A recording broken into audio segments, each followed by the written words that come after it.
நேரம் 12:45 இலங்கை ஒலிபரப்பு கூட்டுத்தாபனம். செய்திகள். செய்தி ஆசிரியர் பிரியதர்ஷினி செல்வத்துறை. வாசிப்பவர் ராதிகா வின்சன். முதலில் தலைப்புச் செய்திகள். குரோதி வருடம் இன்றிரவு உதயமாகின்றது. வாக்கிய பஞ்சாங்கத்தின்படி இரவு 8:15 திருக்கணித பஞ்சாங்கத்தின்படி இரவு 9:04 புத்தாண்டு உதயமாகிறது. நாடளாவிய ரீதியிலான புத்தாண்டு நிகழ்வுகளை வழங்குவதற்கு தேசிய வானொலி தயாராகிறது. பண்டிகை காலத்தில் நாடு தழுவிய ரீதியில் விசேட பாதுகாப்பு திட்டம். பண்டிகை காலத்தின் போது எரிபொருள் தட்டுப்பாடு ஏற்படுவதற்கான வாய்ப்பு இல்லை என்று பெட்ரோலிய கூட்டுத்தாபனம் தெரிவிப்பு. எதிர்வரும் திங்கட்கிழமை பொது விடுமுறை. அமெரிக்க ஜனாதிபதி ஈரானுக்கு எச்சரிக்கை. இலங்கை மற்றும் தென்னாப்பிரிக்க மகளிர் அணிகளுக்கு இடையிலான 2வது ஒருநாள் சர்வதேச கிரிக்கெட் போட்டி இன்று. இனி விரிவான செய்திகள். குரோதி வருடம் வாக்கிய பஞ்சாங்கப்படி இன்றிரவு 8:15 உதயமாகிறது. திருக்கணித பஞ்சாங்கப்படி இரவு 9:04 புத்தாண்டு உதயமாகின்றது. வருடப்பிறப்பு இரவில் இடம்பெறுவதால் நாளை 14ஆம் திகதி ஞாயிற்றுக்கிழமை சித்திரை முதல் நாள் என்று கணிக்கப்பட்டுள்ளது. இன்று மாலை 5 மணிக்கு விஷு புண்ணிய காலம் ஆரம்பமாகிறது. அதன்போது மருத்து நீர் வைத்து நீராடி வருடம் பிறக்கும் போது வழிபாடுகளை மேற்கொள்ள முடியும். வெண்பட்டு அல்லது நீல நிற பட்டாடை அணிய வேண்டும். குரோதி வருடம் 60 வருட சுற்றோட்டத்தில் 38வது வருடமாகும். காலை 7:57 முதல் பகல் 12 மணி வரையும், அதன் பின்னர் மாலை 6:20 முதல் 8:17 வரையும் கைவிசேடத்திற்கான நேரமாக கணிக்கப்பட்டுள்ளது. இதேவேளை இலங்கை ஒலிபரப்பு கூட்டுத்தாபனம் 34வது தடவையாகவும் நாடு பூராகவும் நிகழ்வுகள் பலவற்றை ஏற்பாடு செய்துள்ளது. அதன்படி இன்று இரவு 9:30 முதல் நாளை அதிகாலை 1 மணி வரை கூட்டுத்தாபனத்தின் பிரதான அலுவலகத்தோடு இணைந்து யாழ், பிறை, மலையகம், ரஜரட்ட, ருகுணா ஆகிய சேவைகளை ஒன்றிணைத்து பல நிகழ்ச்சிகளை ஒழுங்கு செய்துள்ளது. சவால்களை முறியடித்து புத்தாண்டை கொண்டாடுவோம் என்பதே இந்த வருடத்தின் கருப்பொருளாகும். தேசத்தின் மாபெரும் கலங்கரை விளக்கமான இலங்கை வங்கி இதற்கு அனுசரணை வழங்குகின்றது. மலையக சேவை நிகழ்ச்சி கட்டுகஸ்தோட்ட வர்த்தகர் துசித கருணாரத்னவின் செனுரி கார்டன்ஸ் வளாகத்திலிருந்து ஒலிபரப்பப்படும். கொழும்பு துறையில் உள்ள டி தவலிங்கத்தின் இல்லத்தில் நிகழ்ச்சி ஒழுங்கு செய்துள்ளது. பிறை FM சேவை மூலம் நாடு முழுவதும் நடைபெறும் நிகழ்ச்சிகள் வழங்கப்பட உள்ளன. வர்த்தக சேவை கொழும்பு தாமரை கோபுரத்திலிருந்து நிகழ்ச்சிகளை ஒலிபரப்புவதற்கான அனைத்து ஏற்பாடுகளும் மேற்கொள்ளப்பட்டுள்ளன. இலங்கையில் வானொலி ஊடக நிறுவனம் ஒன்று இவ்வாறான நிகழ்ச்சியை ஒழுங்கு செய்திருக்கும் முதலாவது சந்தர்ப்பம் இதுவாகும். இன்று இரவு 8:30 ஆரம்பமாகும் நிகழ்ச்சியில் கலைஞர்கள், அறிஞர்கள் உட்பட பெருந்திரளானோர் கலந்து கொள்ள உள்ளனர். வர்த்தக சேவையின் ஊடாக இசை நிகழ்ச்சிகள் மற்றும் பொழுதுபோக்கோடு புத்தாண்டின் சுப நிகழ்ச்சிகளை உயிர்ப்பூட்ட ஏற்பாடுகள் செய்யப்பட்டுள்ளன. குரோதி புத்தாண்டை முன்னிட்டு யாழ்ப்பாண மாவட்ட ஆலயங்களில் சிறப்பு பூஜை வழிபாடுகள் நடைபெற உள்ளன. வரலாற்று சிறப்புமிக்க நல்லூர் கந்தசுவாமி ஆலயத்தில் இரவு 8:15 விசேட பூஜைகள் நடைபெற்று முருகப்பெருமான் வீதி வலம் வருவார். இதேபோன்று ஏனைய ஆலயங்களிலும் சித்திரை புத்தாண்டு பிறக்கும் வேளையில் சிறப்பு அபிஷேகம் மற்றும் பூஜைகள் என்பன நடைபெற உள்ளன. சித்திரை புத்தாண்டை முன்னிட்டு யாழ்ப்பாண நகர பகுதியில் நடைபாதை கடை வியாபாரம் களை கட்டியுள்ளது. தென் மாகாணத்தைச் சேர்ந்த வியாபாரிகள் வாகனங்கள் மூலம் ஆடை வியாபார நடவடிக்கைகளில் ஈடுபட்டு வருகின்றனர். யாழ் நகரின் முற்றவெளியில் நடைபாதை கடை வியாபாரிகளுக்கென்று ஒதுக்கப்பட்ட இடத்தில் இந்த வியாபார நடவடிக்கைகள் முன்னெடுக்கப்பட்டு வருகின்றன. இதேவேளை புத்தாண்டு கொள்வனவிற்காக அதிக அளவான மக்கள் யாழ் நகர பகுதிக்கு வருகை தருவதை காணக்கூடியதாக உள்ளதாக எமது செய்தியாளர் அறிவித்துள்ளார்.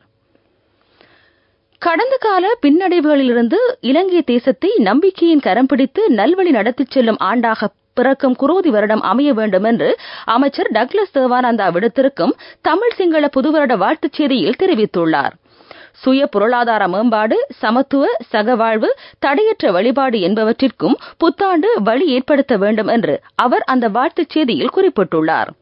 இதேவேளை வடமாகாண ஆளுநர் PSM சார்ல்ஸ் விடுத்திருக்கும் புத்தாண்டு செய்தியில் தேசிய நல்லிணக்கத்தின் ஊடாக பொருளாதார சவால்களை வெற்றி கொள்ளும் வருடமாக மலரும் புது வருடம் அமைய வேண்டும் என்று தெரிவித்துள்ளார். பல்லின சமூகம் வாழும் இலங்கையில் இன, மத நல்லிணக்கத்தை மேலும் பறைசாற்றும் ஒரு தேசிய பண்டிகையாக சித்திரை புதுவருட பிறப்பு கொண்டாடப்படுவதாக அவர் சுட்டிக்காட்டியுள்ளார். தமிழ் சிங்கள புத்தாண்டை நாம் அரச விடுமுறையோடு மகிழ்ச்சியாக கொண்டாடுவதை போன்று ஒவ்வொரு விடயமும் அமைய வேண்டும் என்று இந்து குருமார் அமைப்பு விடுத்திருக்கும் புதுவருட வாழ்த்துச் செய்தியில் குறிப்பிடப்பட்டுள்ளது. நீங்கள் கேட்டுக்கொண்டிருப்பது இலங்கை ஒலிபரப்பு கூட்டுத்தாபனத்தின் செய்திகள்.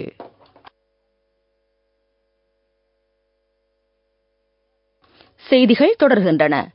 பண்டிகை காலத்தில் எரிபொருள் விநியோகம் தொடர்ந்தும் உறுதிப்படுத்தப்பட்டுள்ளதாக இலங்கை பெட்ரோலிய கூட்டுத்தாபனம் தெரிவித்துள்ளது. நாட்டின் எரிபொருள் தேவையை பூர்த்தி செய்வதற்கான எரிபொருள் இறக்குமதி செய்யப்பட்டு பிரதான முனையங்கள் மற்றும் பிராந்திய களஞ்சியங்களில் களஞ்சியப்படுத்தப்பட்டுள்ளன. பாவனையாளர்களின் தேவைகளை பூர்த்தி செய்ய தேவையான எரிபொருள் இருப்புகளை பராமரிக்குமாறு அனைத்து எரிபொருள் நிரப்பு நிலைய உரிமையாளர்களுக்கும் அறிவிக்கப்பட்டுள்ளதாகவும் கூட்டுத்தாபனம் தெரிவித்துள்ளது. அத்துடன் இலங்கை பெட்ரோலிய சேமிப்பு முனைய நிறுவனம் பண்டிகை காலத்தின் போது எரிபொருளை விநியோகிப்பதற்கு போதுமான அளவு பவுசர்களையும் ஈடுபடுத்துகிறது. பண்டிகை காலத்தின் போது நாடளாவிய ரீதியில் பல்வேறு பிரிவுகளின் கீழ் விசேட பாதுகாப்பு நடவடிக்கைகள் முன்னெடுக்கப்படுவதாக போலீஸ் ஊடக பேச்சாளர் பிரதி போலீஸ் மா அதிபர் நிஹால் தல்துவ தெரிவித்துள்ளார். பொதுமக்களின் பாதுகாப்பிற்காக போலீசார் சிவில் உடையில் பணியில் ஈடுபடுத்தப்பட்டுள்ளனர். கொழும்பு மற்றும் அதன் புறநகர் பகுதிகளில் போக்குவரத்தை கையாளுவதற்கு சுமார் 3000 போலீஸ் உத்தியோகத்தர்கள் கடமையில் ஈடுபடுத்தப்பட்டுள்ளதாக போலீஸ் ஊடக பேச்சாளர் தெரிவித்துள்ளார். நாடளாவிய ரீதியில் விசேட வாகன திட்டமும் நடைமுறைப்படுத்தப்பட்டுள்ளது. குடிபோதையில் வாகனத்தை செலுத்துவோர் குறித்து விசேட கவனம் செலுத்தப்படுகிறது. இவ்வாறான சாரதிகளை அடையாளம் காண்பதற்காக நாடளாவிய ரீதியில் உள்ள போலீஸ் நிலையங்களுக்கு 1,50,000 இரத்த பரிசோதனை கருவிகள் வழங்கப்பட்டுள்ளதாக போலீஸ் ஊடக பேச்சாளர் தெரிவித்துள்ளார். அந்த நடவடிக்கைக்காக 1,500 அதிகாரிகளும் ஈடுபடுத்தப்பட்டுள்ளனர். குடிபோதையில் வாகனம் செலுத்துவோரை கைது செய்யும் போலீஸ் அதிகாரிகளுக்கு வெகுமதி வழங்கப்படும் என்று போலீஸ் வாகன பிரிவிற்கு பொறுப்பான பிரதி போலீஸ் மா அதிபர் இந்திக ஹமஹோட தெரிவித்துள்ளார். போலீஸ் மா அதிபரின் பணிப்புரைக்கு அமைய இந்த வேலை திட்டம் நடைமுறைப்படுத்தப்பட்டு வருகின்றது.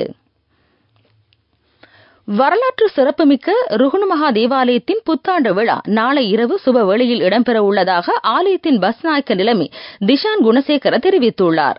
இன்று காலை மகா தேவாலயம் ஒன்றில் நடைபெற்ற மகா பூஜைக்கு பின்னர் மகா தேவாலயம் மூடப்பட்டது. நாளை பிற்பகல் புத்தாண்டை முன்னிட்டு மீண்டும் திறக்கப்பட உள்ளது. கரையோர மார்க்க ரயில் சேவை தாமதமடைந்துள்ளதாக ரயில்வே திணைக்களம் தெரிவித்துள்ளது. மருதானையிலிருந்து களத்துறை நோக்கி பயணித்த ரயில் இன்று காலை களத்துறை தெற்கு ரயில் நிலையத்திற்கு அருகில் தடம் புரண்டுள்ளது. இதனால் கரையோர மார்க்க ரயில்களை இயக்குவதில் தாமதம் ஏற்படக்கூடும். ரயிலை வழித்தடமேற்றும் பணிகள் முன்னெடுக்கப்பட்டு வருவதாக ரயில்வே திணைக்களம் குறிப்பிட்டுள்ளது. தமிழ் சிங்கள புத்தாண்டை முன்னிட்டு எதிர்வரும் திங்கட்கிழமை பொது விடுமுறை வழங்கப்பட்டுள்ளதாக பொது நிர்வாக உள்நாட்டலுவல்கள் உள்ளூராட்சி சபைகள் மற்றும் உள்ளூராட்சி அமைச்சு அறிவித்துள்ளது. புத்தாண்டு சம்பிரதாயமான தலைக்கு எண்ணெய் தேய்க்கும் நிகழ்வு அன்றைய தினம் அனுஷ்டிக்கப்படுவதால் இந்த தீர்மானம் எடுக்கப்பட்டுள்ளதாக அமைச்சு தெரிவித்துள்ளது. சுதந்திர இலங்கையின் பிரதமராக 3 முறை பதவி வகித்த முன்னாள் பிரதமர் டட்லி சேனாநாயக்கவின் 51வது நினைவு தினம் இன்றாகும். 1936ஆம் ஆண்டில் ஐக்கிய தேசிய கட்சியின் ஆசனத்தில் போட்டியிட்டு 2வது மந்திரி சபைக்கு முதலில் தெரிவு செய்யப்பட்டார் இவர். 1947ஆம் ஆண்டு தேர்தலில் அவர் மீண்டும் தெதிகம தொகுதியில் போட்டியிட்டு வெற்றி பெற்று பாராளுமன்றத்திற்கு தெரிவு செய்யப்பட்டு அமைச்சராக பதவி வகித்தார். 1952ஆம் ஆண்டு தனது தந்தை டி எஸ் சேனாநாயக்கவின் திடீர் மரணத்திற்கு பின்னர் டட்லி சேனாநாயக்க முதல் தடவையாக பிரதமரானார். இலங்கை ஒலிபரப்பு கூட்டுத்தாபனத்தின் மலையக சேவை இன்று தனது 41வது ஆண்டு நிறைவை கொண்டாடுகிறது. இலங்கையில் ஆரம்பிக்கப்பட்ட 3வது பிராந்திய சேவை இதுவாகும். உன்னதமான இலக்குகளை மனதில் கொண்டு நீங்கள் எடுக்கும் சரியான முடிவுகள் உங்களையும் நாட்டையும் பெருமையடைய செய்யும். நாங்கள் உங்கள் பெருமையின் அங்கமான மக்கள் வங்கி, தேசத்தின் பெருமை.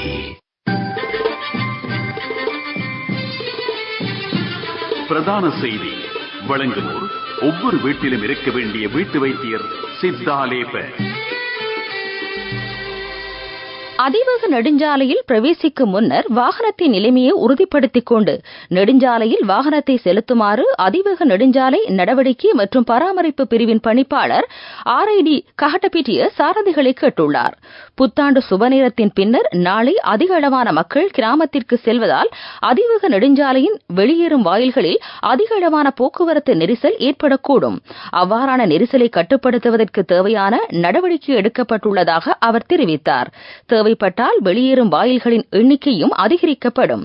அதன்படி அதிவேக நெடுஞ்சாலை ஊழியர்களின் விடுமுறை எதிர்வரும் 25ஆம் தேதி வரை ரத்து செய்யப்பட்டுள்ளதாக அதிவேக நெடுஞ்சாலை நடவடிக்கை மற்றும் பராமரிப்பு பிரிவின் பணிப்பாளர் RID கஹட்டபிட்டிய மேலும் தெரிவித்துள்ளார். பிரதான செய்தி வழங்கியோர் ஒவ்வொரு வீட்டிலும் இருக்க வேண்டிய வீட்டு வைத்தியர் சித்தாலேப. உங்கள் கவனத்திற்கு.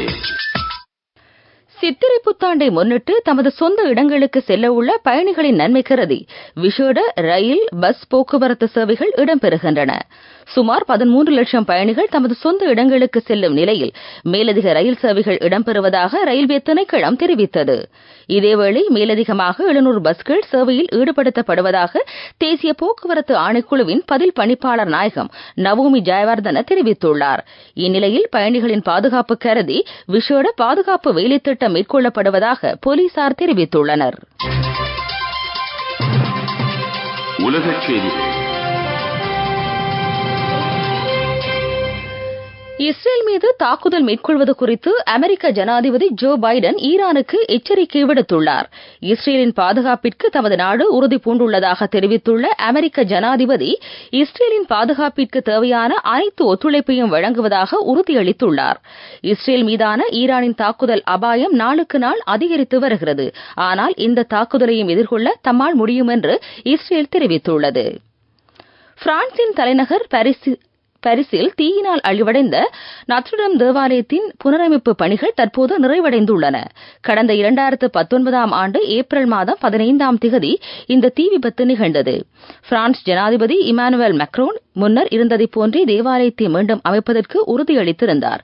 2024ஆம் ஆண்டு ஒலிம்பிக் விழா பிரான்ஸ் தலைநகர் பாரிஸில் நடைபெறவுள்ளது. எனவே இந்த தேவாலயம் விரைவில் பொதுமக்கள் பயன்பாட்டிற்கு திறக்கப்படும் என்று நம்பப்படுகின்றது. அபிவிருத்தி செய்திகள்.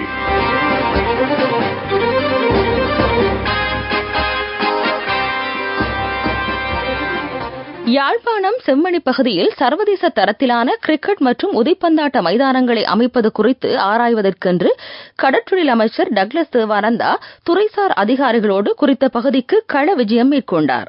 மைதானத்தை அமைப்பதற்கான திட்ட முன்மொழிவை நகர அபிவிருத்தி அதிகார சபை முன்வைத்துள்ள நிலையில் அதற்கான அனுமதியை கோரி யாழ் மாவட்ட அபிவிருத்தி குழுவுக்கு திட்ட முன்மொழிவை சமர்ப்பித்துள்ளது.